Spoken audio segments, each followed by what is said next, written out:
Thank you for joining us for SICRAT 2021, a series of virtual seminars on critical topics in the conservation of earthen architecture. My name is Mike Taylor, recently retired as a cultural resources specialist with the National Park Service, and I'll be serving as a session moderator for this, our fifth and final seminar. Our topic for today is management priorities. But before we get started, I want to recognize that the regions along the Mexican-US borderlands with which we work occupy the original homelands of indigenous peoples who have stewarded this region since time immemorial, and we honor their legacy. I would like to take this opportunity to acknowledge all of those who have made SICRAT 2021 possible. First, our partner organizations, Vanishing Treasures Program, National Park Service, University of Arizona Office for Research, Innovation, and Impact, University of New Mexico Historic Preservation and Regionalism Program in the School of Architecture and Planning, and Cornerstones Community Partnerships. So I want to thank my colleagues on the SICRAT 2021 Planning Committee, Lauren Meyer, Francisco Uviña Contreras, Jake Barrow, and Brooks Jeffrey, who have been working incredibly hard under COVID conditions to create a virtual alternative to the TCRAT workshop we had intended to host this year, but wanted to keep the momentum going until next year when we will meet in Santa Fe, New Mexico. I'd also like to thank all the panelists who have agreed to share their experience, expertise, successes, and challenges in their work. And you'll see throughout the entire series of seminars, many represent National Park Service parks, but we also have active practitioners, academics, and representatives of community and tribal organizations, all dedicated to advancing the conservation of our earthen heritage. Finally, I'd like to acknowledge Ashley Oliveros, Events Coordinator from University of Arizona's Office for Research, Innovation, and Impact, and who coordinated the registration process and Zoom logistics for these sessions. And special thanks to Brooks Jeffrey, who served as a terrific moderator for the first 4 sessions and was a person who facilitated and coordinated the entire SICRAT 2021 program. So for those of you who are not familiar with the tradition of SICRAT, the seminar format, or TCRAT, the workshop format, this all began in 1994 as a cross-border program between the Department of Cultural Affairs in New Mexico, the National Park Service, and its Mexican counterpart, the National Institute of Anthropology and History, known by its Spanish acronym, AVINA. It was started by archaeologist Eduardo Gamboa, who at the time worked for INA as a director of Paquime in Casas Grandes, Chihuahua, Mexico. I was fortunate to have worked with Eduardo in the early years of this seminal collaboration.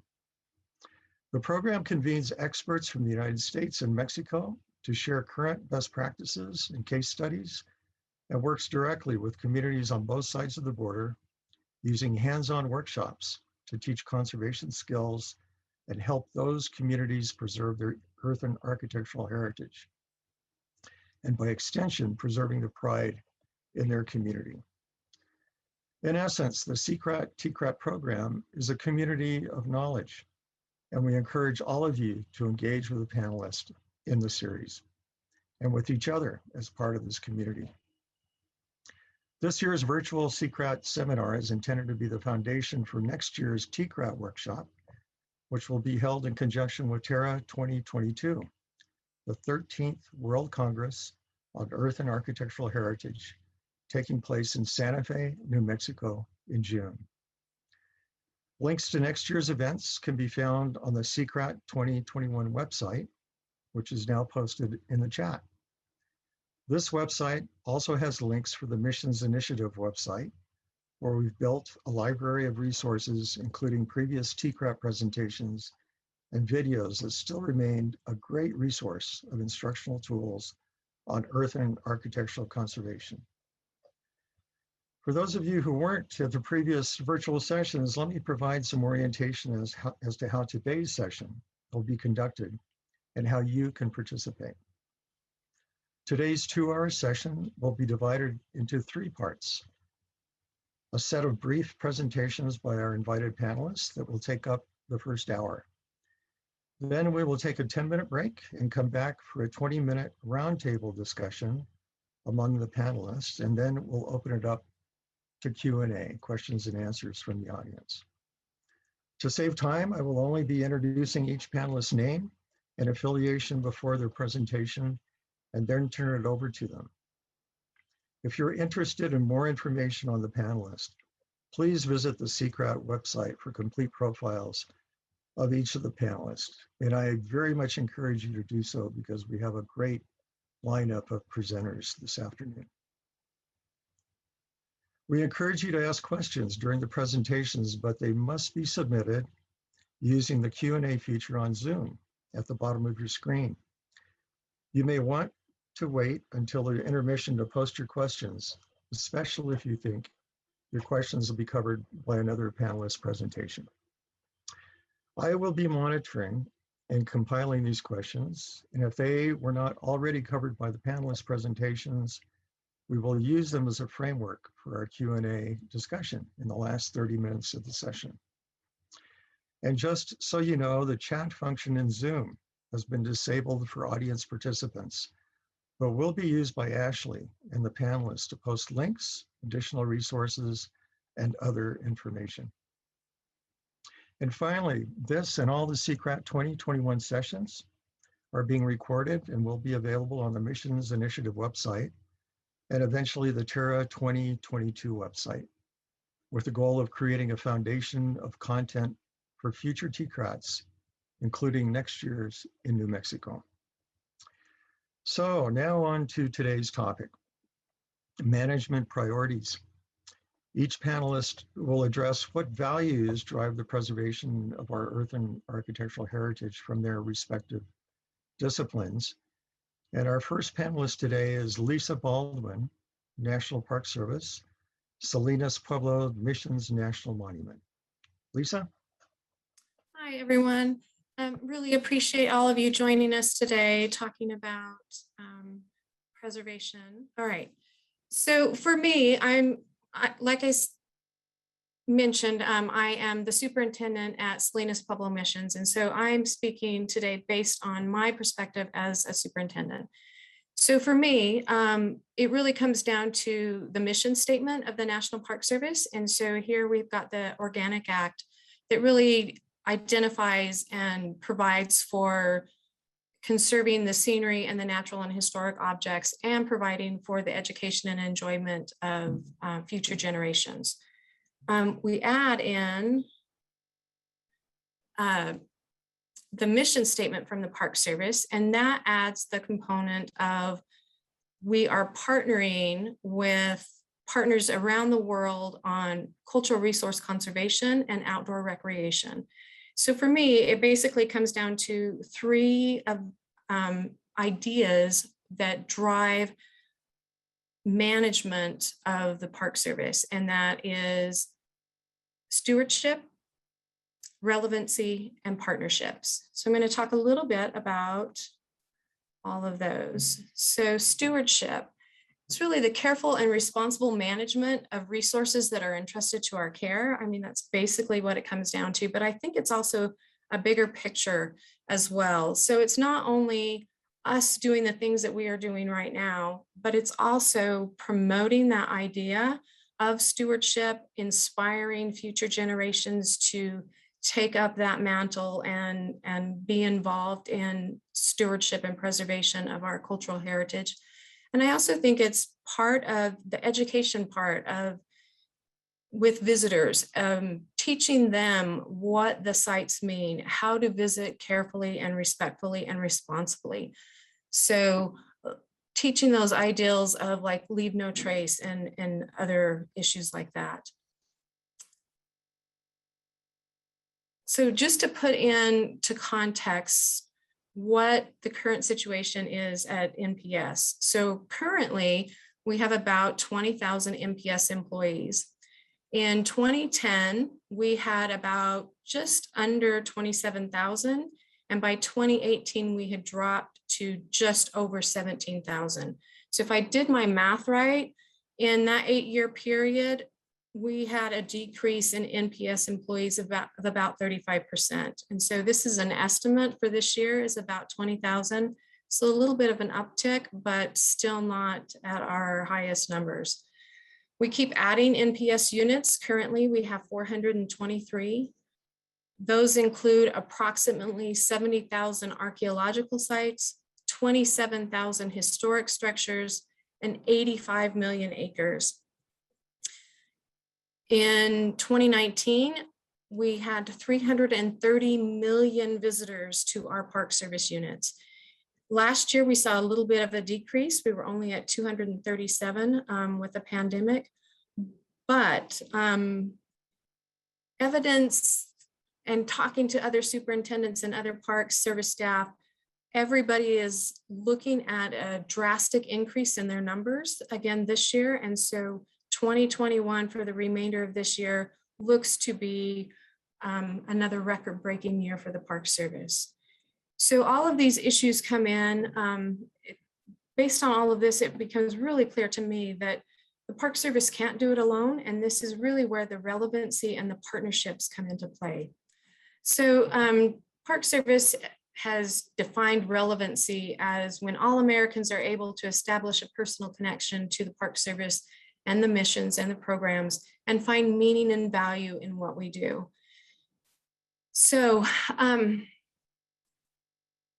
this really goes hand in hand with the stewardship.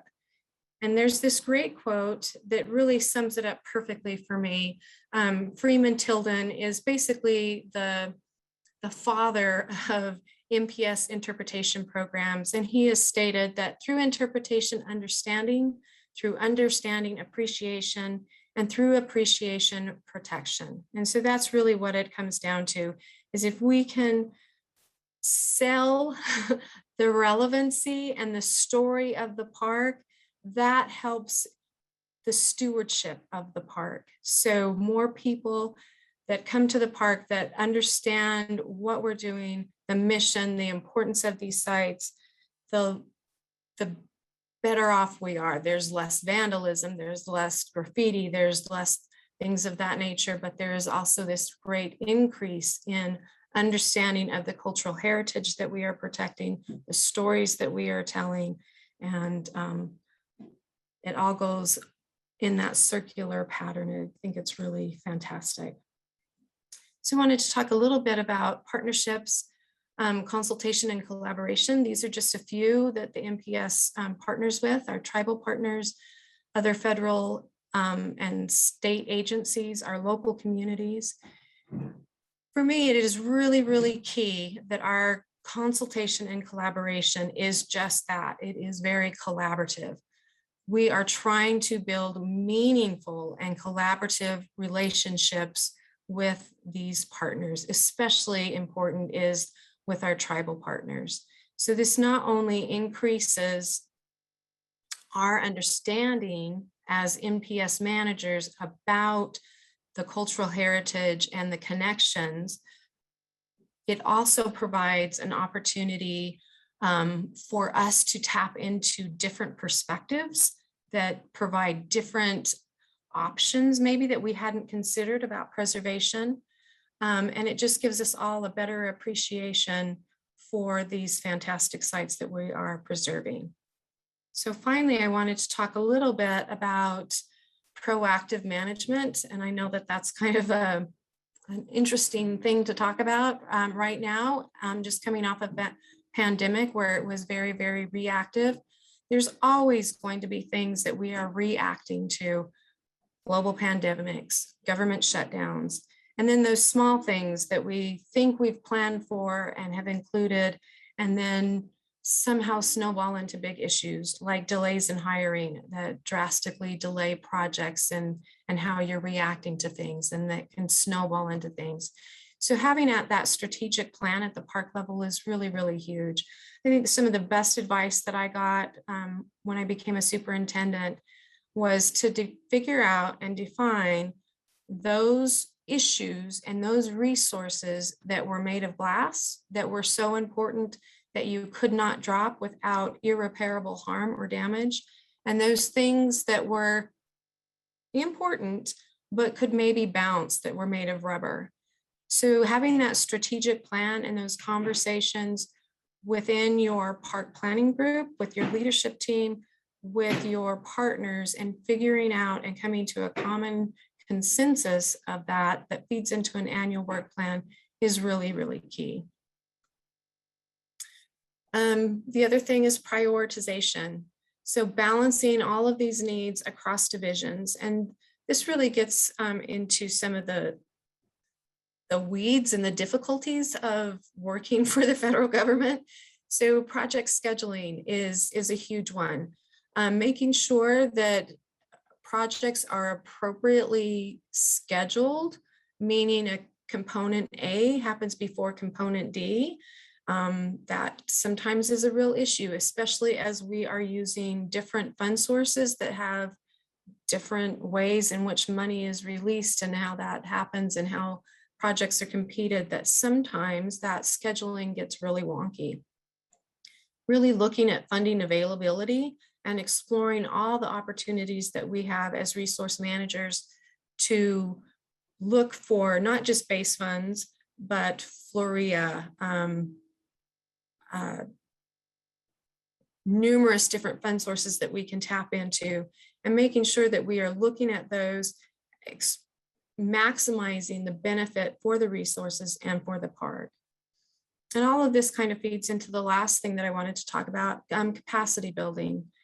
So really thinking outside the box, looking at ways in which we can build capacity to help with the preservation and the things that we are doing at the monuments and at the parks. So tapping into existing programs like youth corps and friends groups, volunteers. NPS has a great volunteer program. Last year we had just under 280,000 volunteers across Park Service units. And not forgetting our NPS network. We have a huge network, and looking at ways in which to partner with other parks and return the favor when they help you out. That is a huge talent pool and expertise that we can pull in and help with preservation and all the other many hats that we wear. So that's all I have for today. Thank you for joining. Appreciate it. Thank you very much, Lisa. Our next presenter is Anita Badertscher, the National Park Service, and she is with Tumacácori National Historical Park. Anita? Hello. All right, so I was given this opportunity to speak for all of the world of interpretation to all of the world of Southwestern Adobe preservation specialists. And so I thought to myself, given this opportunity, what do I want to say to you? So I have 4 points. So values that drive the preservation of earthen architecture from the viewpoint of interpretation. Number 1, do what you need to do to keep the real stuff in place. We can interpret around you. We can deal with what you need to do. Just keep that stuff from eroding away. Number 2, use traditional materials whenever possible for several reasons. One, because in my experience, typically that is the most effective way to preserve things. And another is that gives us the opportunity to interpret the original materials and the original techniques rather than what we are doing in a modern day. And number 3, avoid creating distraction. That will come up in a number of places, but we don't want the preservation work to distract from the real stuff and from the story. Number 4, allow the viewer to know what is original and what is not. Excuse me. And this brought up an interesting conversation with my husband, who has worked hard to recreate things exactly like cannon carriages and doors exactly as they were. But what I'm saying here is, if you have some original material and you are making modifications to repair it, I want to be able to show the visitors what was original and real and done hundreds of years ago and what was done by our hands. So with those ideas in mind, Tumacácori has 3 different sites, and we protect 3 different mission locations: Tumacácori, Calabasas, and Guavavi. So I'm going to show you examples from all 3 of these sites to show what I'm asking you here with these 4 points. This is what Tumacácori looked like when essentially when it became a national monument in 1908. This is 1895, a pretty sad, degraded ruin. In the 1920s, the preservation work began, and you can see here that various choices were being made to mostly to bring the structure back to be stable and to be such that it could be protected into the future and not degrade further. So here, a roof was added back onto the building. The doorway was filled back in. Doors were put back on the front. The bell tower was shored up where there had been a large hole and erosion. All of that was essentially to stabilize the building so it could be protected. Another choice was made to return this pediment here. You'll see that it was gone and it was put back. And that was a choice made by the first superintendent, Pinkley, to essentially return the soul of the building, the overall appearance, the impression. And so he felt it was important. And I can agree that in this case, a distraction, it might have been distracting from the actual character of the building if they had not replaced that pediment. So things like that we can explain to visitors by showing them. We have a display, we have a notebook with historic pictures. We can explain what was original and what was put back in. We can interpret that. We can show it to the curious and interested visitor, but they're not distracted by looking at it and seeing all these holes and things missing. So this is the beautiful, nice, clean structure we have today that we are presently interpreting at Tumacácori. Another structure at Tumacácori that has had a lot of preservation choices made about it is the convento. The convento would normally be a square of rooms. All that is left of our convento is a small section, which makes it look like a little building instead of the large area it would have been. And that little piece of convento was used as a museum, as a school, and then they built a box around it. So it was a building inside a box. And I can tell you, this would be impossible to interpret. I could not interpret original stuff sitting in a box. So that original stuff was exposed, but a roof was built over it. That roof is rather distracting when you are trying to interpret the original thing, but at least you can see the original material. It also, however, was not very effective, and it was causing damage of its own. So it was eventually removed. So then you have the problem of exposed mud adobe with no protection. What are you going to do? At Tumacácori, traditionally, the surfaces are plastered over with traditional plaster, so traditional material, number 2. In this case, they didn't want to plaster it over entirely, so different things were tried. They put a plaster cap on it. They put bricks along the top. And what I found as an interpreter was I was interpreting bricks. I was interpreting, why is there this weird looking cap? So here we have the distraction factor. Also, it was not effective and the building continued to erode. So in the end, after various experiments and attempts at different techniques, in the end, they did plaster it over smoothly like the other buildings at Tumacácori. And this, as an interpreter, I've lost the bricks to look at, but I still have the structure and the original material, and the distractions have been removed. So that is effective. So the next site is Calabasas, the Calabasas mission. And at that location, before the park owned it, there was the choice made, the preservation choice made to put this roof over it. At Calabasas, I find that as an interpreter, the first thing I must talk about is the roof. So that is distracting from the historical aspect.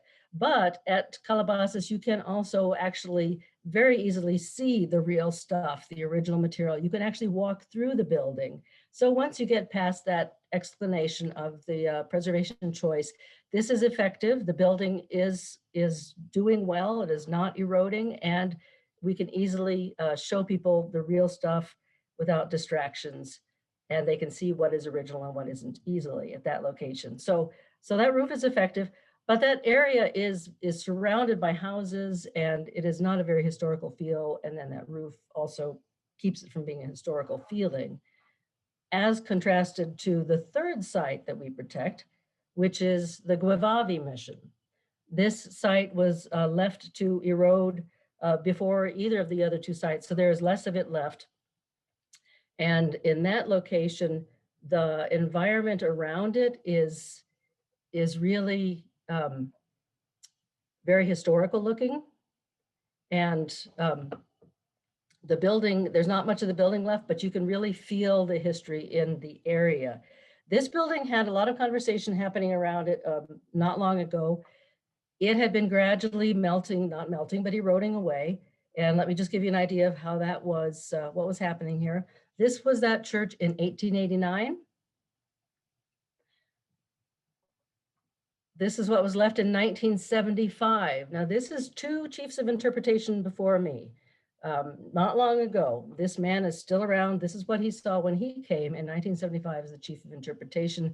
This is how it looked in 2002. By this time, I am interpreting this building, and it is breaking my heart as I watch this thing disappear gradually in the rain. So this big conversation was, how do we protect this site? What was being done at traditionally at the time was mud capping, sacrificial mud capping, and that is of some value, but was of limited value. It was still eroding away. So a large discussion about what do we do to protect this better. The group of experts that was convened did not want to go with the traditional Tumacácori method of putting on the plaster, but they wanted to be able to still see the bricks. There was much concern that the visitors would not be able to see the actual original brick. So that would be losing that contact with the real stuff that I talk about. But from my viewpoint, the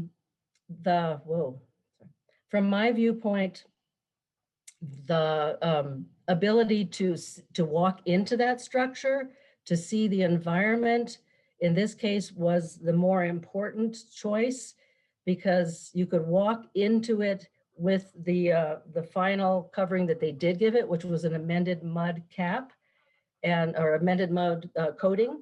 And that is keeping it from eroding further. And at least people are able to feel the size of the church. I can show them where the nave was and where people are buried under the floor. They're still able to see that.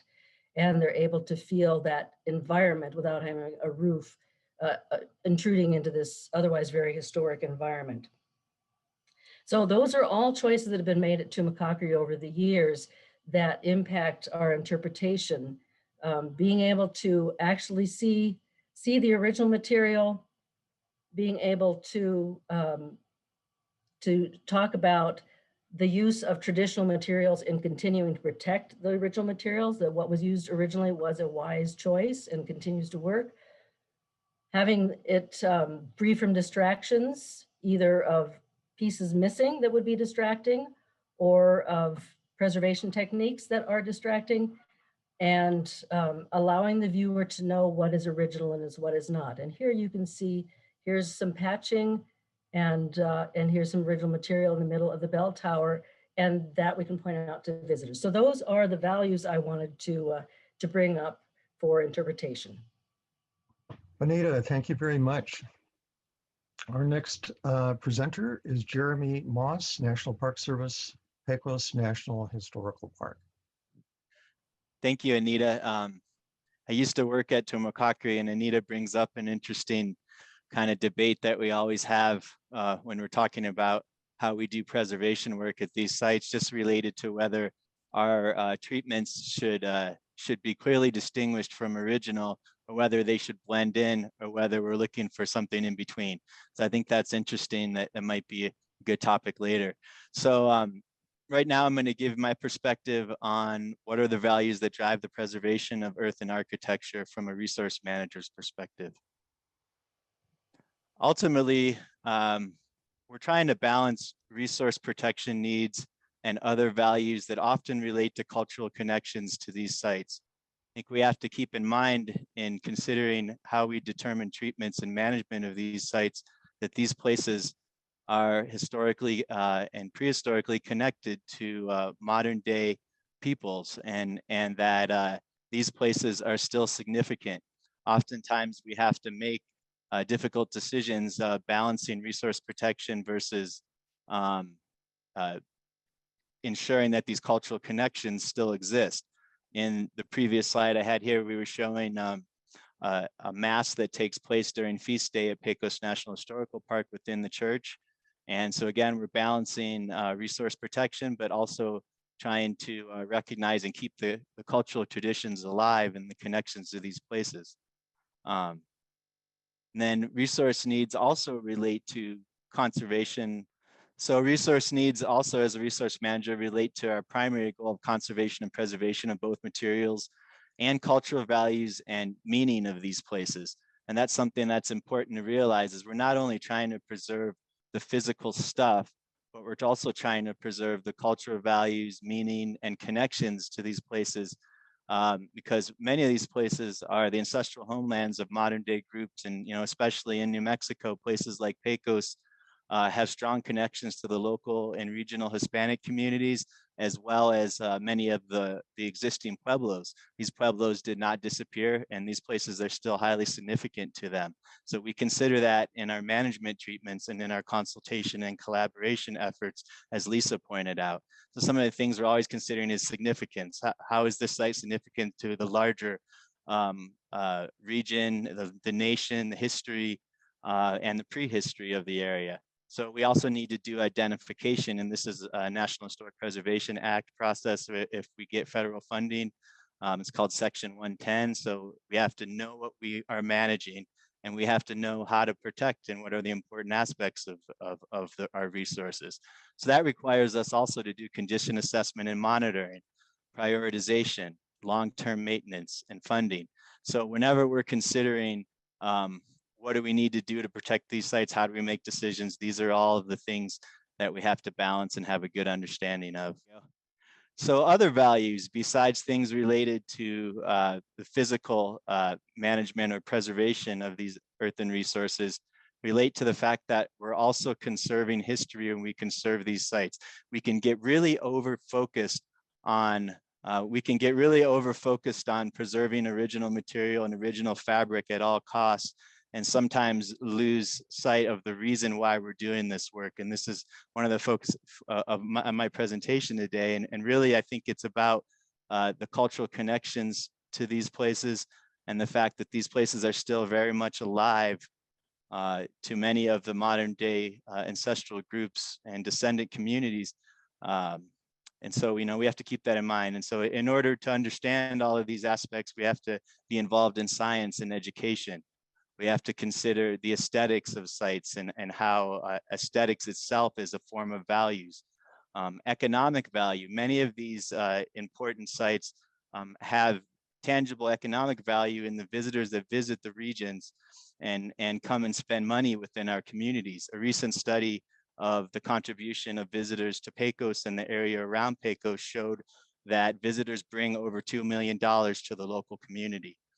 And most importantly, we have to realize that these cultural sites are places where they express the persistence of cultural values and traditions. They represent the blending, especially at places like Pecos, of European culture and the indigenous cultures of the Americas. They represent cultural continuity and discontinuity as well, and conflict. So sometimes these places are also places where give us opportunities to have difficult conversations with the public who are coming from other places, might not know about the history of and some of the negative and positive aspects. And so it's important for us to educate them when they come visit. There's great persistence, blending, cultural continuity, and conflict evident in these places. I'm going to give a quick example on Pecos. So again, education is one of the key things we're trying to do. Here's a picture of Alfred V. Kidder, who excavated at Pecos from 1915 to 1929. At the time, it was not common practice to involve traditionally associated tribal communities. These are the people who are most closely related to many of the individuals that were removed during these excavations, burials that were disturbed. And this is a difficult past that we have to talk about and confront. It also allows us to learn and move forward. Alfred Kidder was interested in education, but he was also working in a cultural context where they did not understand the great pain that removing burials would cause the traditionally associated communities that we are still healing today. And so that is one of my jobs as a tribal liaison. And Kidder removed about 2,000 individuals from Pecos, which were repatriated under NAGPRA in 1999. And I want to talk a little bit more about the cultural connections at Pecos as an example. We know that in 1838, when the last Pecos people left, they went to the Pueblo of Jemez. Pueblo of Jemez have an oral tradition, a history that discusses a migration from the Four Corners area down to the south. One group split, stayed at the Pueblo of Jemez, and another group went to Pecos. In 1838, these were some of the last individuals here shown on this slide that left Pecos and went to Jemez. And the individual on the right was the last native governor of Pecos Pueblo, Agustin Cota or Agustin Pecos. So we must keep these people in mind and keep in mind that we are preserving these sites also for them as well as for the general public to come visit and learn from. So the next slide is again, a representation of the fact that we are also preserving cultural traditions and not only the physical remains of these places. Sorry, I have a lag in my slides, so I can't tell where we're at.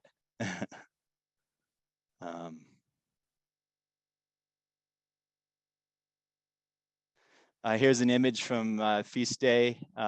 We have a Feast Day event at Pecos every August, and this is some tribal members from the Pueblo of Jemez preparing for the corn dance.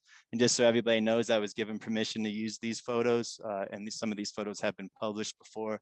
Again, we ensure that we consult with our traditionally associated communities on the use of images because it's a sensitive topic. And this is showing a corn dance that happened at Pecos a couple of years ago. And this photo is by professional photographer Stan Ford. So from my perspective as a resource manager, what we're doing is not only about preserving the original material, but it's also about people and the people that were here and the people that still have a connection to this place. It's about the preservation crews that work to preserve it, the interpretive rangers and education specialists at historic sites that work hard to educate visitors. And it's about the ancestral and traditional connections to these places. These places are persistent places on the landscape that ancestral communities and that traditionally associated descendant communities can ensure reestablish connections with the past. So ultimately, the reason why we do preservation work and the values that we should bring to it, to me, it's all about people.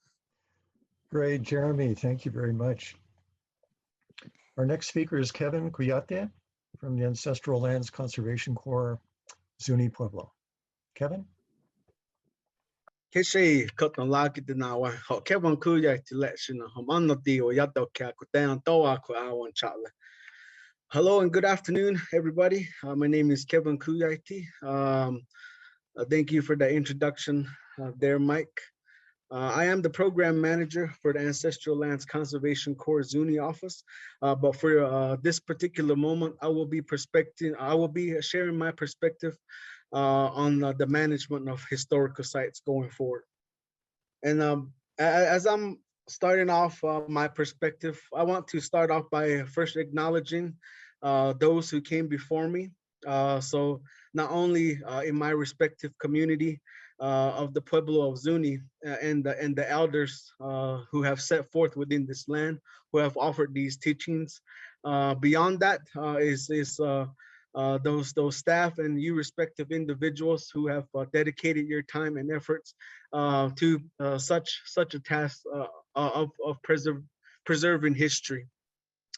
I also want to mention that the perspective I will be sharing will be solely a singular perspective. And also want to acknowledge that there are many other respective communities, tribal affiliates, and a lot of indigenous backgrounds who hold significant places, sites, lands in mind. And so, yeah, appreciate this time to you, everyone, for allowing me to share my perspectives going forward.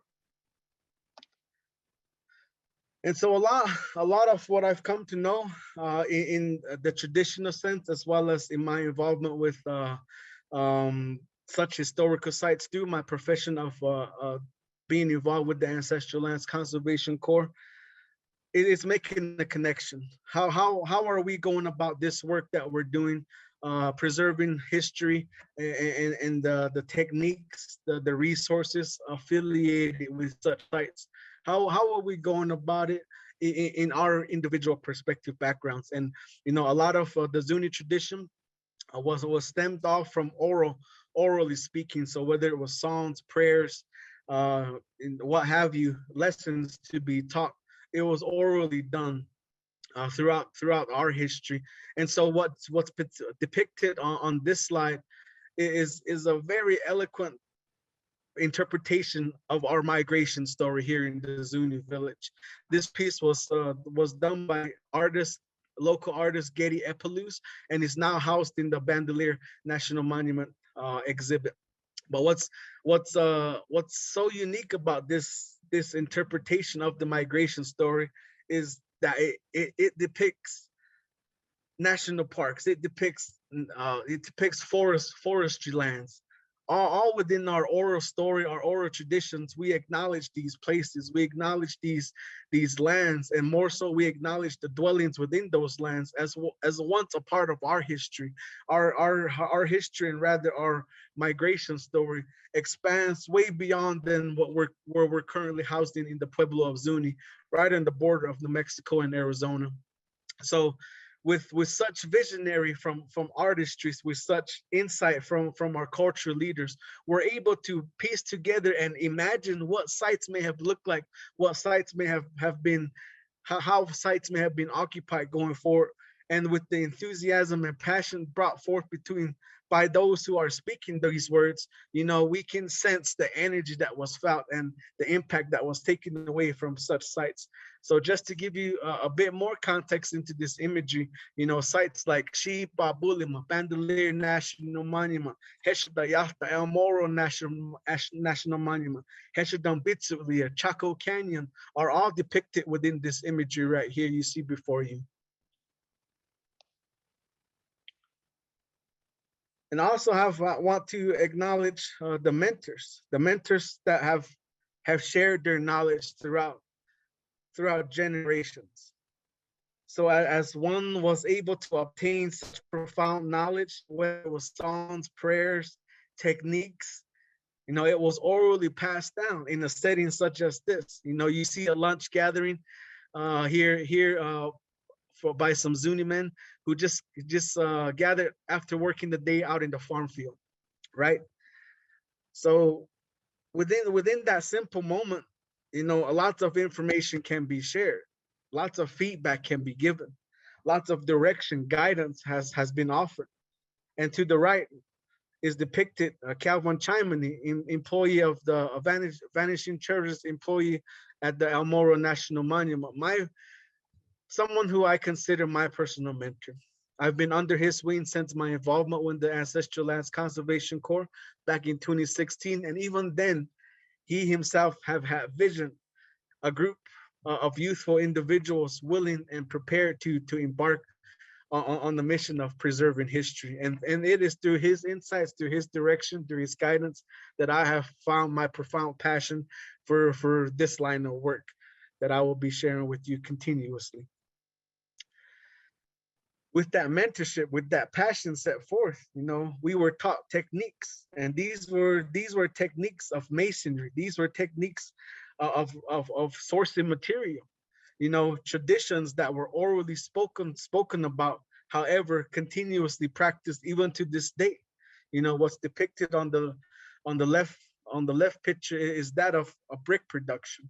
And I believe I saw a similar picture on Jeremy's slide, the presenter before myself, who also depicted, you know, a similar aspect of it. And throughout the structures, you know, throughout the places where I myself have witnessed through my involvement with ancestral lands, you know, I see this distinction, I see similarities, I see differences. Yet what it comes down to for myself in particular is how exactly am I connected with this physical place? How exactly am I connected with this physical dwelling? And through our songs and our prayers, you know, I'm starting to see, or rather, I'm starting to pick up these mental puzzle pieces and put them to fill a bigger picture I'm starting to envision. So I briefly want to talk about resource gathering and how fundamental it is in preservation. So oftentimes sources aren't conveniently at one particular site, or let alone did our ancestors call up Home Depot and request, you know, a ton of this material, so and so much of this measurement material, can I have it at this particular date and time? No, it wasn't like that. Oftentimes there were individuals who sought the land to seek that material, whether it was a particular rock, whether it was a particular soil, and down to soil. What was the color of the soil? Was there aggregate in the soil? Was it from a wash? Was it from a spillway? What have you? You know, we had that technology, we had that knowledge, I should say, and it was communicated in such a way where we started mapping out our resources. Stuff like, you know, ketchup or gypsum, ketchup, clay, you know, those are some terms we communicated with each other to find particular resources at particular locations. And at times, you know, it did require particular times of the year to resource that material, or rather gather that material. You know, what we practice here right now, and I'm sure across the nation and even globally, is that of the summer solstice. Yesterday, we had a ceremonial experience to acknowledge the summer solstice. And along that practice, there's a certain pilgrimage taken by our religious leaders, who go forth into what we call our Zuni heavens. And there they gather resources and bring them back to the village as signs of blessing. So with all that in mind, blessings, resource gathering, you know, oral traditions, it's also what it comes down for me is the necessity of why we're doing such things. Why are we gathering these rocks from a particular place? Why are we going to a particular wash to gather this soil?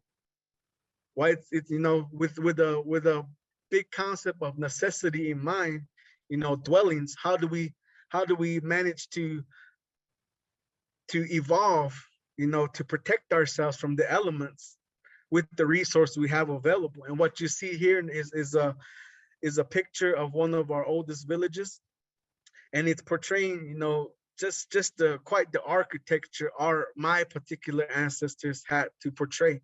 You know, stories that they built, you know, ladders and, you know, material like such as pine. How was pine introduced into a village where perhaps in some sites pine is only located 200, 500 miles away? You know, I learned that in sites such as Aztec ruins. And, you know, how was that material gathered at that particular site? And with necessity, you know, comes the function. What are these dwellings consisting of? Are they for communal space? Are they for storage? Is it a more bigger significance, such as a kiva? You know, these dwellings can definitely tell us some insight based on the layout of that of the certain dwelling, and going forth the function of those dwellings. And, you know, over time, much like one perfects the craft or masters the craft, it is aesthetics. You know, how do we want to portray our vision in this particular craft right here? What's portrayed on the left is a long distance view of the middle village here in Zuni. So it's portraying, you the multi-story structures. It's portraying the retaining walls for perhaps gardens, and going down to the right-hand picture, keeping in mind aesthetics. You see the precision done in the waffle gardens. All of that is done from earth by hands. And again, it's just such straight precision on the waffle gardens. You can only imagine what time and patience and expertise that was done on the actual dwellings.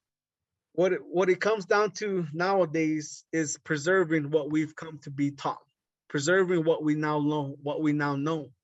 So not only is it a technique of preserving, but rather it's a technique, it's beyond a technique, it's a lifestyle, it's a way of life.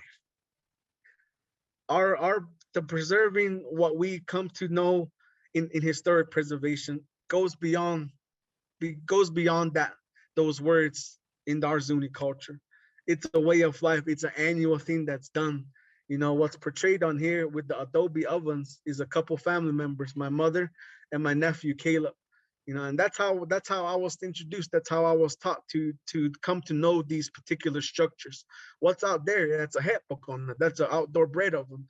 Why do we utilize it? Why we utilize it to make bread, for tradition, for these traditional ceremonies. So that got my mind rolling and really inspired me to maintain these traditions depicted by those ones wearing hard hats. It is, a part of the program I'm affiliated with, Ancestral Lands Conservation Corps, where we are blessed and humble to partner up with national parks. So some of y'all attending today have collaborated with a lot of our crews, and some of y'all perhaps this is our moment to have this introduction, so that way we can find that connection and find that sustainability of how we can preserve not only the tools and techniques involved with historic preservation, but more so the culture as well. So sites such as Aztec ruins, Chaco Canyon, El Morro, and the list goes on and on, are some sites, and rather some ancestral dwellings I've come to reconnect with as part of my ancestral path. So definitely wanted to conclude with a cycle. So much like Mike reminded, there's a particular stopping point. There's a particular ending. For the Zuni culture, there is no such ending. Whether a dwelling is deteriorating, we never like to use the word ruin. We use that term ruin very loosely, because by definition, it's a physical destruction. It's this interrogation of such sites. That may be the case physically, spiritually, energetically, it continues on. So with an ending, or rather, to put it bluntly, with death, with decay, comes new life. So hence the cycle. So with the ending, or rather with the conclusion of my presentation, hopefully this will begin a different cycle, a different mental vision for all of you involved, to see beyond historic preservation as more than just the tools and techniques needed. As I've been mentioning, it goes beyond that in the sense of culture. Thank you for your time, everybody. Kevin, thank you very much. Our final presenter is Jake Barrow, and Jake is with Cornerstones Community Partnerships. Jake? I want to thank Kevin for that eloquent presentation. I want to talk a little bit about Cornerstones Community Partnerships and our approach to community and traditional practice. And I think Kevin reminds us that that in New Mexico, we have a tremendous resource of history that is so rich, and we've heard about it from him and from others. And I think we're very lucky here with that. Cornerstones has a tradition of working with communities who come to us asking for help about their heritage needs in their communities. And without that context of people, we don't really, that's not that's our core mission, working with those kinds of environments in which the people are actively participating. And it's our goal to to advance the traditional practices and their traditional methods. That's what we're focusing on. In terms of this presentation, a couple of things I wanted to do was come back to an earlier presentation that Frank Matero made, where he introduced us to thinking about these places from the point of view of form, function, and he added the term fabric to that. And I'm going to focus on that, and I'm going to focus on all three of these. I think it's a particularly useful way from a management perspective to look at some of these sites. But right here, I'm going to agree with Jeremy and Kevin and others, Anita, the interpreters and everything, that the people part of this is what it's all about.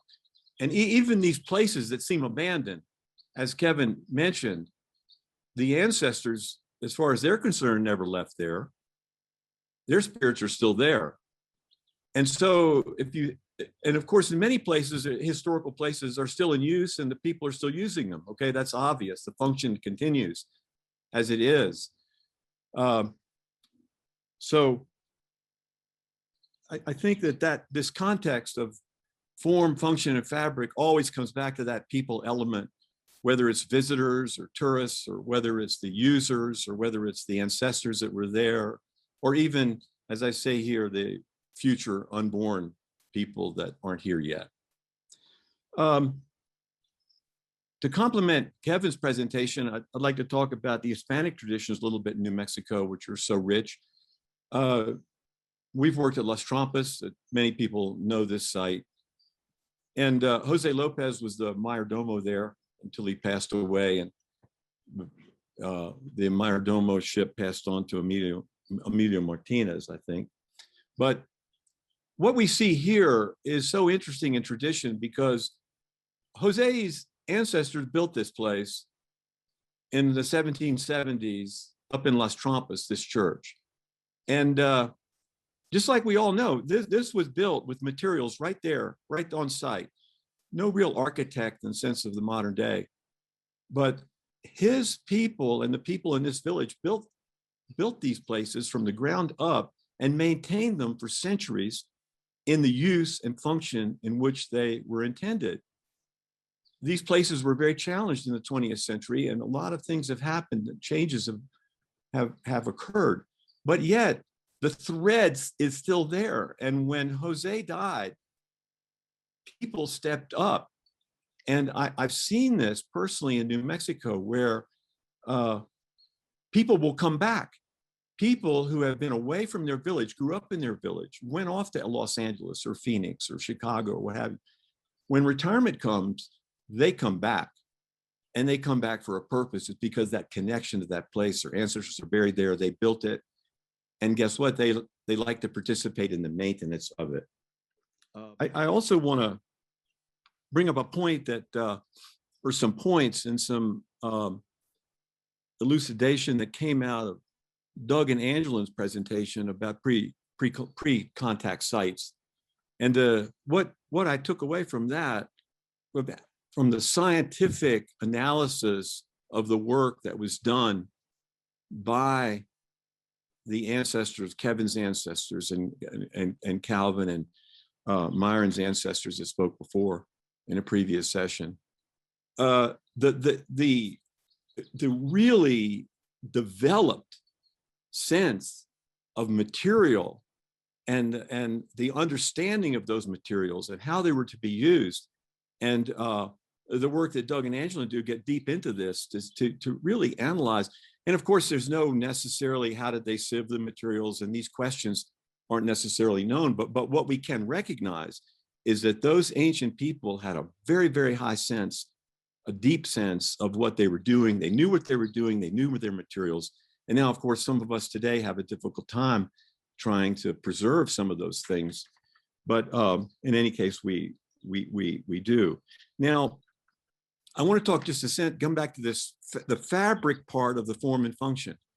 And this is a key thing that Rachel brought this up in her presentation about the VCAT plastic limit testing that's done with earthen materials in Adobe architecture, Adobe. And I thought about that, and I thought, well, you know what? Right there is a key thing. Right there is the plasticity of clay as a building material, and the way it performs and lives and goes through its life cycle. There is no other building material that I can think of that even has any close relationship to that plasticity. Because here you have a material that comes out of the ground. Well, in this case, on the left-hand slide here, we've discovered a very, very good clay bank that we wanted to use in a project. Many of the people working here, the volunteers, were convinced this was rock. It was broke like rock, let's say. This was 95% clay. And when we went there, we chose it because this piece of clay, this block of clay, is so resistant and so tough and so strong. Well, that's the stuff we wanted, so let's go mine this and take it over. But remember this, when that gets dissolved and mixed and turned into these bricks, and those bricks go into that wall, and then a plasterer comes along and does the floor or the walls and whatever. When all of this material can go right back to the way it was before you started. And there is no other building material like that. Concrete, you can't. Stone, you can't. Brick, you can't. Wood, you can't. Whatever else we build with. I mean, this is a unique building material. And as preservationists, we have to keep that in mind as we go forward when we're trying to save this stuff. Because it is a plastic material. It's alive.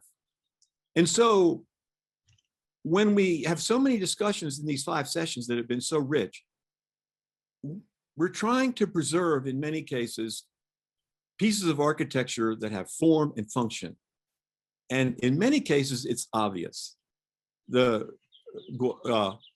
Maybe not so much Guavavi, which I want to talk about it as an example of what I'm talking about here. But in many cases, the form and function, even in an abandoned site, or a site that's in a national park, that's an old fort or something, the form and function is available to us to understand. Interpreters can actively to talk about that. But there's a challenge and the Park Service has for 100+ years, well, the federal government and the National Park Service and all the agencies that are trying to protect this stuff, and the great challenge, but the nobility of the idea that these will be preserved for future generations, unimpaired, and for the education. Well, when it comes to Earth, that's an extra challenge. So here, when I apply the terms form, function, and fabric to this remnant, this fragment remaining at a site, and I prefer not to identify it because I like the idea of what can we interpret in this image? Is it even architecture at this point? Now, and what we're looking at here is an evolutionary process where this was a building. I don't know what use it was, whether it was habitation or storage or what have you, a corral, but it's naturally deteriorated to come to this point and of course the Park Service has been dealing with it a long time, trying to save it, trying to save that remnant of authenticity there, and trying many different ways. And of course, as we've talked about through our sessions, encapsulation has been a major go-to method to retain form, function, and hopefully fabric inside there. But this to me is a question mark. This is a question mark of, we might ask ourselves when things come to this point, and this was just had preservation work done to it. So it looks in good condition. It is in good condition right now. But 20 or 25 years of deterioration prior to this picture wasn't so good, and some losses occurred. And so I would venture to say that over a long period of time, as the Park Service doesn't have a period like, 100 years, we can let it go. No, for perpetuity. This is a challenge for this piece, very much so. So at the end here, looking at form and function, at this particular site, form and function are very clear, we know. And recently, a wall fall, a fragile adobe building, and the park has been, the park rightfully so, you know, let's start paying attention here. What can we do? What can we save? You know, because otherwise it's disappearing. And so we're involved through the CESU program, helping the park to do this. And one of the first things was emergency stabilization. We erected scaffolding, and now we're in discussions with the park about putting a temporary shelter over to buy time to get in and work on this piece. And so I'm just showing that as a interactive live management decision. I'm in discussions with the superintendent. I mean, I have a call in to him tomorrow probably to discuss what's next. What are the options? Where do we go? How much does it cost? Those kind of things. Very active, very interesting, very challenging. And finally, the last slide. To come to a site and look at form, function, and fabric, here's just another example of a project we just finished. And this one is primarily, this work was primarily done by volunteers. And so the big test here was very interested, pretty local volunteers who cared about this place, visited it, you know, liked it, pressured the park to do so. The park, of course, wants to preserve these places, balancing resources and whatnot. And those volunteers came out en masse, and we worked in a training workshop program to get it stabilized. What happens next? Can this process be preservation? And I'll leave it there. Thank you very much. Jake, thank you very much.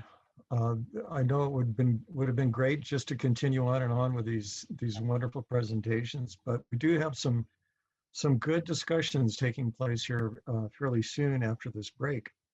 We're going to take a 10-minute break, and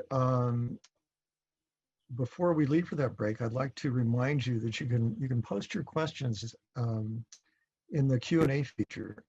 And the Q&A aspect of this session will be taking place the last 30 minutes of the 2-hour session. Thank you very much for coming back. We just heard some wonderful presentations.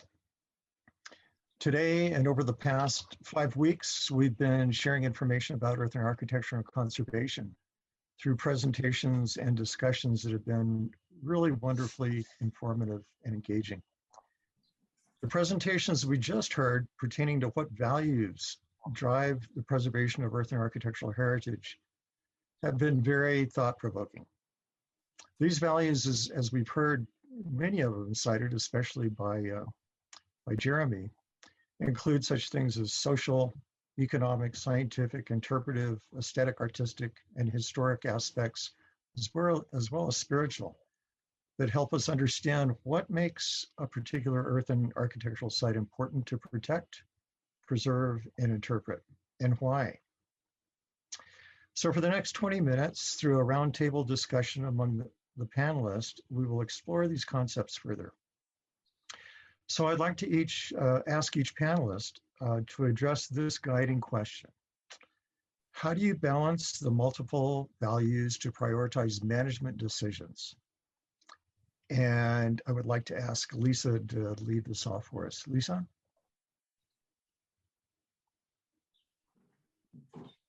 So I've been thinking about this question a lot, and all of these presentations has really brought home how important it is the people are in this. And so I'm strictly going to answer this question as a superintendent at a park. And for me, I think that's really crucial that we're having those conversations, both internal and external. And so the idea that as park managers, we wear multiple hats, and there is a time and a place to switch out those hats, so to speak. So when you are coming to the table and advocating for a resource or a project or anything like that, you're wearing one hat, and that's your role as the expert in what that particular situation needs. But there comes a point in that conversation that you have to switch your hat and put on your NPS manager hat and look at that in connection with everything else. So you have to stop, maybe stop is not the right word, but you have to step back a little bit and and look at it in the big picture as the park as a whole, and determine what is the best use of our limited resources, our staff time, our energy, all of that. All of those things have to come into play on that. So that's what I mean when you have to kind of switch from this advocate role as this is the most important thing to putting it in context of the park as a whole and where it falls into that priority. So I think that that's really key, a necessary skill. It's a hard skill to manage, I'm not going to lie. But I think having those conversations and having that honest, trustworthy conversation with your staff and then with your partners and your stakeholders, and just really getting to the heart of things and what's really important. I think for a long time, Park Service had been looking at, we do everything and we do more with less people, less money, all of that. And I think we're beyond the point of when that is sustainable, that we really have to look at what the priorities are for that park, what we can realistically do and save, and make those hard calls on the things that we just cannot do. So having those conversations and having that trust and that network and that support between your team internally and your external partners is what it comes down to for me. Well, those are really good points, Lisa.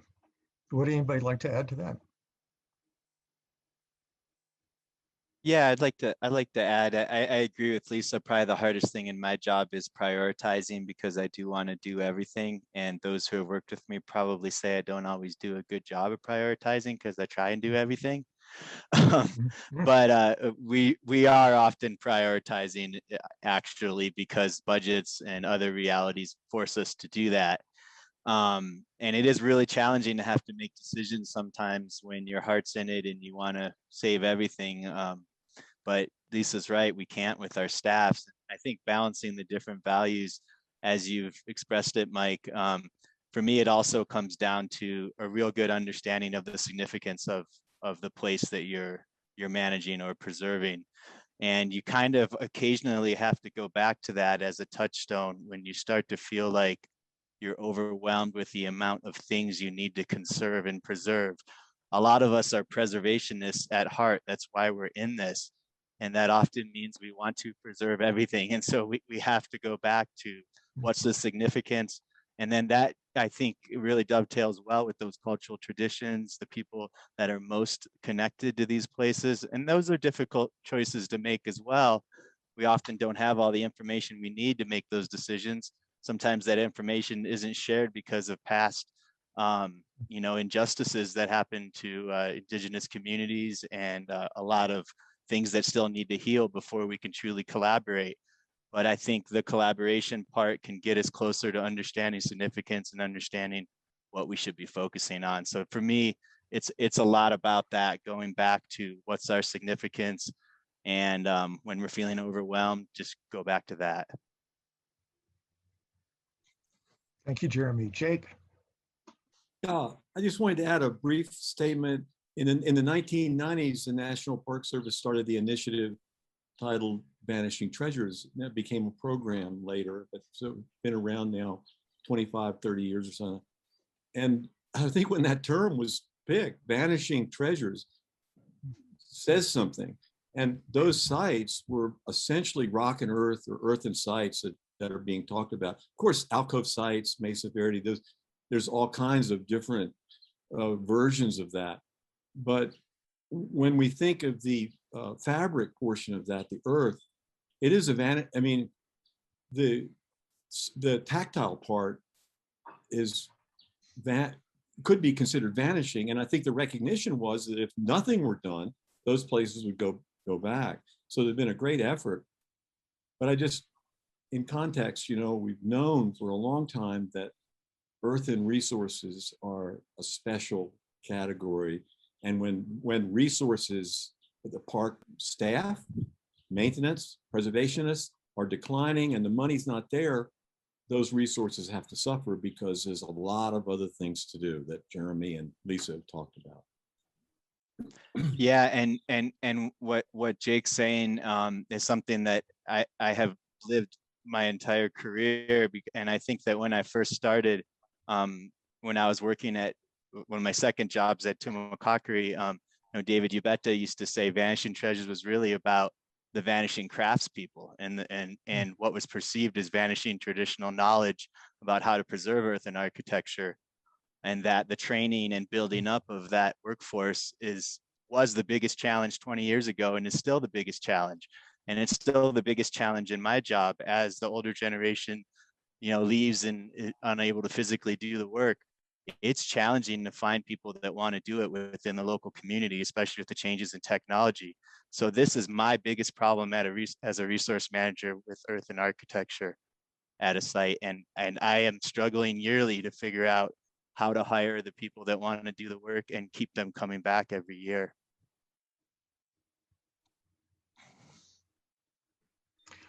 Yeah, when I started in historic preservation, I was given the job to stabilize a Spanish mission built in the 1620s. This was a job that I got in the 1970s. And I was the Anglo archaeologist hired to do this job, and 25 Jemez Indians showed up to do the stabilization. And I quickly understood that I absolutely knew nothing about what I was doing at the time. And the Jemez folks were so good enough to take their time and show me what they had learned for so many years and passed down through the generations. And I'm reminded that I think the first week on the job, I asked the men to start plastering some walls, and all of a sudden there was kind of this quiet, and I realized that, oh, there's something wrong here. And traditionally, the men don't plaster the walls. They work on building the walls, and the women are the ones that plaster them. So things have come a long way since I started in the 70s. And Kevin, maybe you could comment on that idea. Your presentation was so special in the sense that we did learn, and from other presenters too, the past few weeks, about how important it is to really incorporate the local craftsmen, the local traditional ways of doing things. Yeah, thank you, Mike, and everyone else. First and foremost, I wanted to share a thought I just had in mind right now. What I was reading, along this event was expert panels. I, for one, am no expert. I want to mention that perfectly clear right now. I am just an ongoing student. It is those Jeremy mentioned who may have lost that physical capability now in their time, who have dedicated a whole lifetime. Those are the experts. And yeah, I'm still that nosy little, kid, reservation kid, that tail end who wants to learn. But I believe here is where I start. Anyway, just wanted to share that thought with you. Going forward, and yeah, the distinction and the importance of local voices, local initiative. That's the motto for the Ancestral Lands Conservation Corps, is employing those local residences. And we have an office here, not only in the Pueblo of Zuni, but the Hopi Reservation, the Pueblo of Acoma. We have an office in Albuquerque and over in Gallup, New Mexico as well. So with that in mind, taking those local initiatives, inspiring those local community members, especially the youth who are looking for that sustenance of growth. We have been impacted, generations have been impacted, all of us in some way or major way, by technology.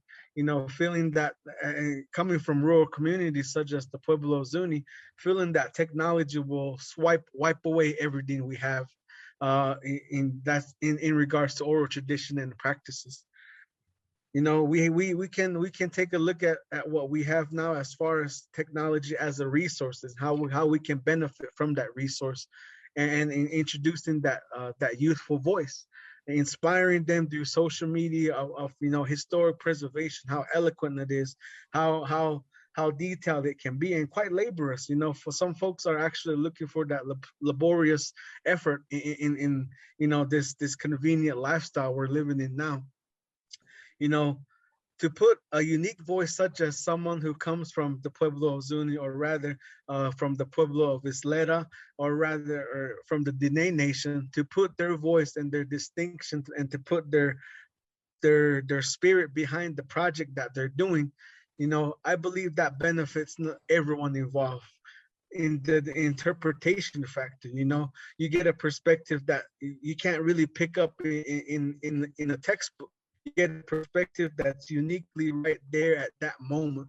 And I've been in crews where we've interacted with a lot of the visitors at those respective parks, and they walk away just so impacted by that moment right then and there that they forget they're in an actual park, because they were in a particular place in time through the voice of that individual. It's also benefiting that individual speaking, such as myself, where I get a rare opportunity to share my voice with a broader audience, such as y'all, and giving me this notion of practicing skill sets. See, I'm stumbling right now, but that's what I'm trying to get at. Practicing skill sets such as public speaking, something that's never really presented unless you're given that opportunity, which is, again, a rare moment. So a combination of all of that, again, benefiting not only the professional folks in their respective roles, but also acknowledging that there are voices still yet to be heard. And it's through collaboration such as the Ancestral Lands Conservation Corps, where we deploy crews to work at parks. And once they meet up and interact with those visitors, again, the visitors are so impacted, the members are so impacted by that distinctive moment too. So hopefully that gave y'all some insight to your question. Great, Kevin. Thank you. Anita, would you like to add anything to that?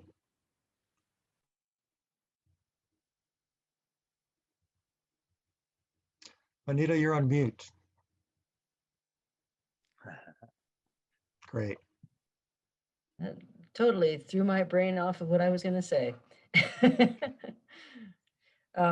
But what Kevin was saying about the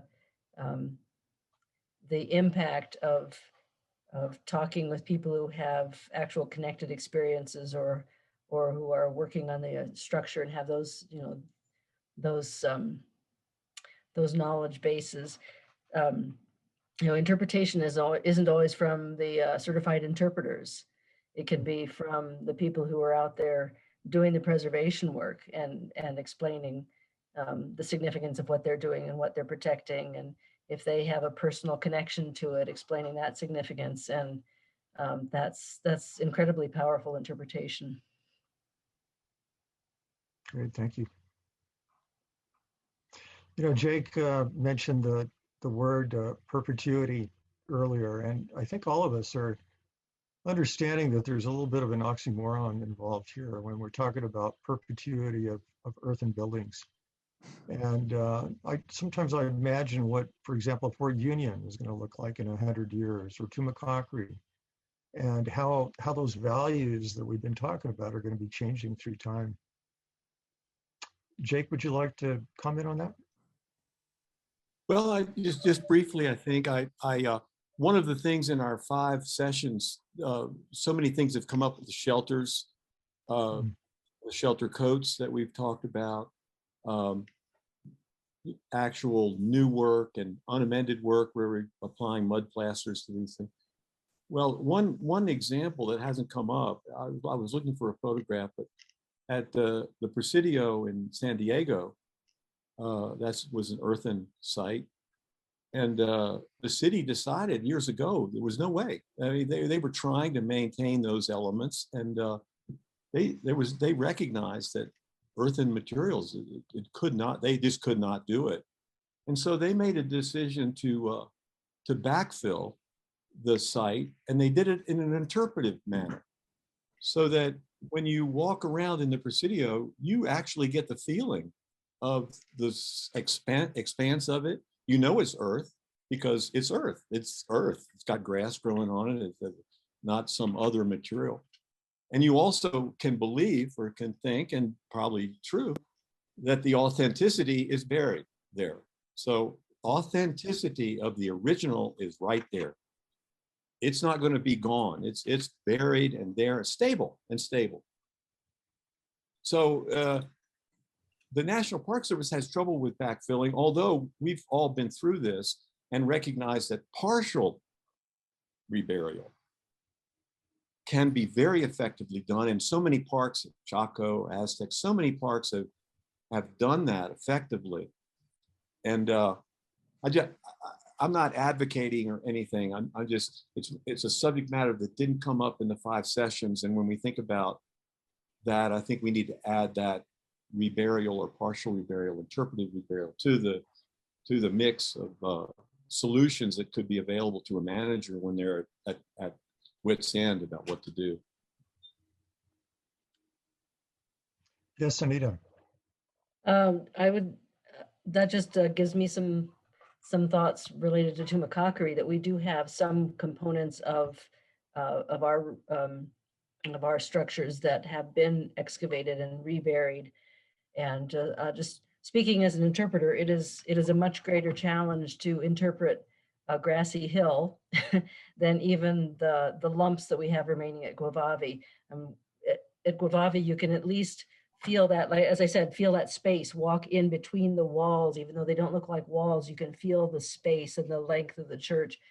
And the more you have left of the original stuff, the better, the more easily it can be interpreted. But the question of our job of keeping things into eternity when we're dealing with mud, it's hard to imagine what's going to be here in another 200 years. But and we've got that kind of range at Tumacácori too, where we have a mostly intact church structure, and then Calabasas less and Guavavi less, and other structures even less that have been recovered, or there's one that's just an indication of a foundation that is subsurface. And even you have to explain that to people to not be be misleading. They need to know that that is a modern indication, and below the ground is the actual foundation. So, and we have a whole range of intactness that we are interpreting. And the more you have, the easier a job it is. But knowing that we have limits to how much we can protect mud, it just makes interpretation more and more challenging, and it makes it more difficult for people to feel the history and feel the location if it dissolves away. So I don't know what I'm saying there. For preservation, we're doing the best we can, and it is a different situation depending how intact your material is for interpreting it. Great, Anita, thank you. Unfortunately, time is slipping away from us, but we want to take time to address some of the questions that have been submitted. And so I'd like to kind of break out of the roundtable discussion and entertain some of these questions. This first one comes from Ali Miri, and it's addressed to you, Kevin. And it says, I would like to thank you for your presentation. You were talking with your soul and the tradition which is inside you. I admire all presenters, specifically you. Your talking and presentation has a direct relation into the philosophy of preservation of our cultural patrimony. I learned from you that we should not call a resource a ruin, no matter how their condition is. So maybe just a very brief response to that, Kevin, if you don't mind. Yeah, first and foremost, appreciate you, Ali, for sharing your energy and your words with myself and the group in this time. Thank you. And yeah, to share some perspective on that specific word, and that's something I've come to understand for myself, and that's the portion of my introduction, and acknowledging that this is a single perspective going forward. And that's something I will admit as well in teaching the next set of preservation, is to have an open-mindedness in seeing, what it is where we are trying to preserve, and not really categorizing it right away as a ruin, so to speak, because there is some sense of preservation even in what was the topic that was discussed moments ago, in a mound of some sort. Over at Knife River Indian villages, a lot of their sense of sight is just that, they're mounds. So the impact is brought forth through the interpretation of how visually that site once was or is still being established, but more so the spiritual energy is what I was referencing to in the sense of ruin. No matter where you go, for me, no matter where I set foot, no matter where I lay my hands, there's still a spiritual energy that I'm connecting to at that particular site. So to use the word ruin, that doesn't make sense to me personally because of that notion of having that spiritual energy everywhere. Thank you. Great. Thank you, Kevin. We have some comments and a question from Matthew Sanford. And it reads, Jake, it was great to see Joshua Tree's Riot House in your presentation. I worked with Isaac and Angela on that project in April, and I was struck by how willing they were to spend time to engage with volunteers and interested visitors. As we've heard from multiple perspectives today, that engagement is a crucial part of the preservation process. I'll be hosting a mini workshop here at Joshua Tree in order to pass along what I've learned to other staff members and generate a broader sense of knowledge to be able to draw on from over the years. I'm wondering if any of the park managers have advice or lessons learned in developing interdivision efforts. And Jeremy, if you wouldn't mind addressing this, that'd be great. Yeah, at Pecos, last couple of years, we've realized we were falling behind on some of the aspects of preservation maintenance of the earthen architecture that doesn't require a ton of skill and a ton of training. And I don't mean that to demean the process or doing it, but these are things like applying mud caps or repointing or filling mortar joints. There's definitely skill to it, but it's something that's fairly easy to train compared to building a wall itself. So in falling behind, we did do some outreach to other divisions in the park and volunteers. And we had 3 mud days where basically anybody could come, get dirty, slap some mud, and get some education about how and why we do preservation work and how we do it at Pecos specifically. And there was a lot of interest in the park. There was more people than we could even take. And now it's become a yearly thing where everybody wants to slap some mud. And so, I mean, it was as simple for us as providing the educational opportunity, the space, and the time for people to do it. And now it's something we can always call upon if we fall behind on capping and repointing. Great, thank you, Jeremy. Would anybody else like to add to that? If not, we'll go to a next question. Actually, Jake, go ahead. Remember to take your mute off, please. Lisa raised her hand, but I was going to make a short comment, but I let Lisa go first. Oh, sorry, Lisa. Go right ahead. That's okay. That's okay. I do have an example of a project. It wasn't with earthen architecture, but it was a multi-year project at a park that I worked at previously. And honestly, it was a little hard to get off the ground. It was given to the resource division, and we didn't really have the skills.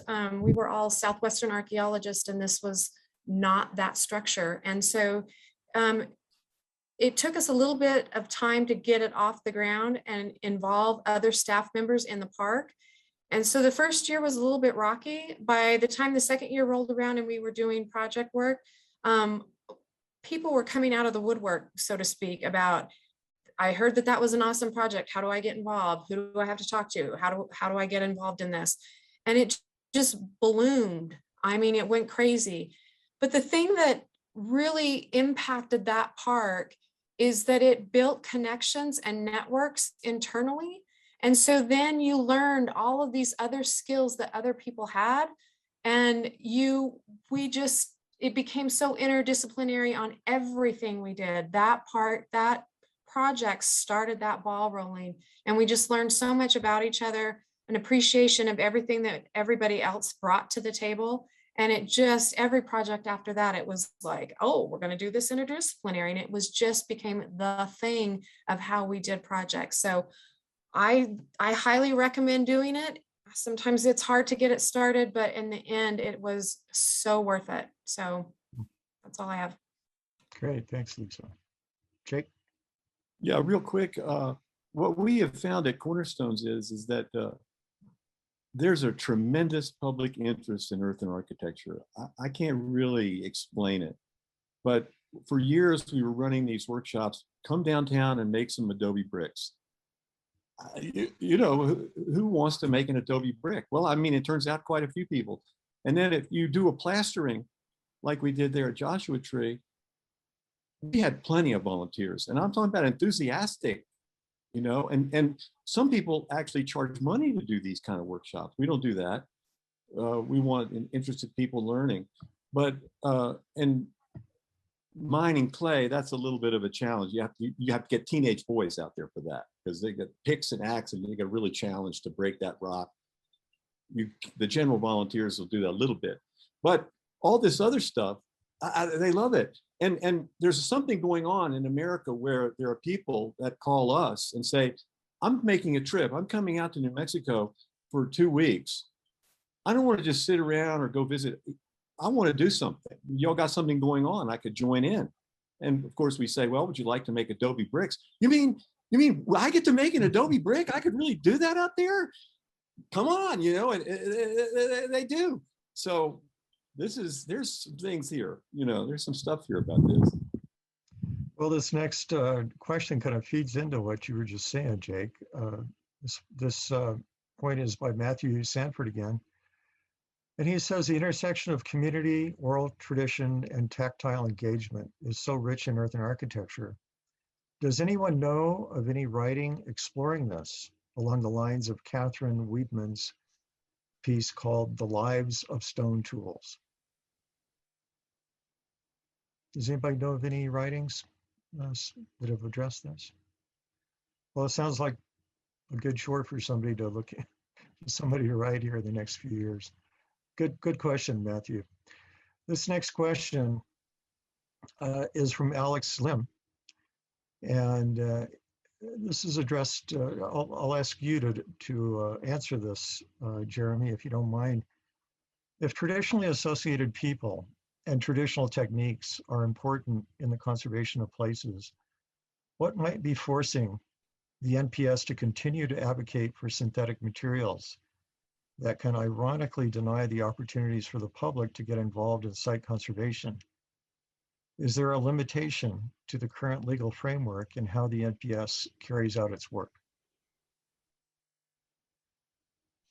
Yeah, thank you for the question, Alex. I guess from my perspective, we are still using traditional materials and techniques. Just because we add, for instance, perhaps 5 to 7% Roplex to the water solution doesn't mean we are still mixing mud like people have traditionally for hundreds of years, or making adobe bricks for hundreds of years, or thousands. So to me, depends on how we define traditional techniques. And the only difference with the traditional materials part is, at least at Pecos and some other Park Service sites, small percentage of additives are added, and the reason is for durability, which we've touched on a little bit in the past, and because of maintenance cycles and budgets and the sheer amount of material we have to preserve. And some of these decisions go back a ways, and we're always working on fine tuning and trying to understand if they're the right decisions or not, and we're never locked in as long as we can make.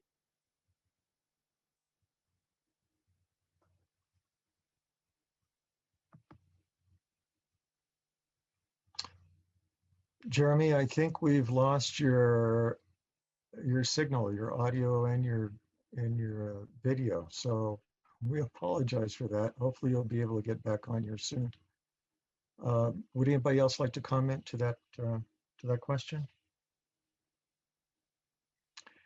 If not, maybe we get back to the whole idea of values and how values change over time. How do some of you see that some of the values attributed to the historic sites that you're involved with would change over time, either through things like climate change, demographics, impacts to the landscape, things of this nature? Yeah, Jake.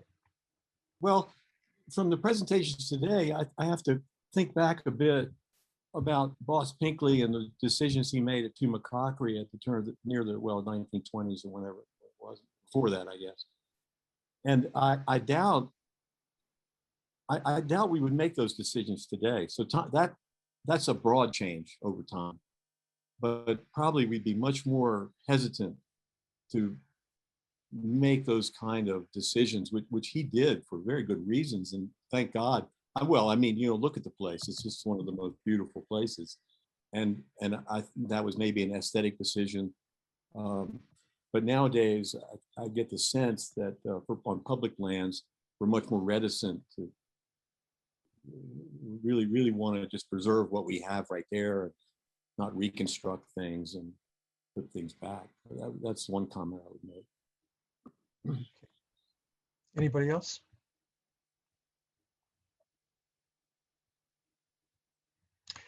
There's one final comment that's come in from Eon Stiegler, and it says, "Hi Jake, thanks for acknowledging the San Diego Presidio. It was actually a crisis caused by an unthought through archaeological dig.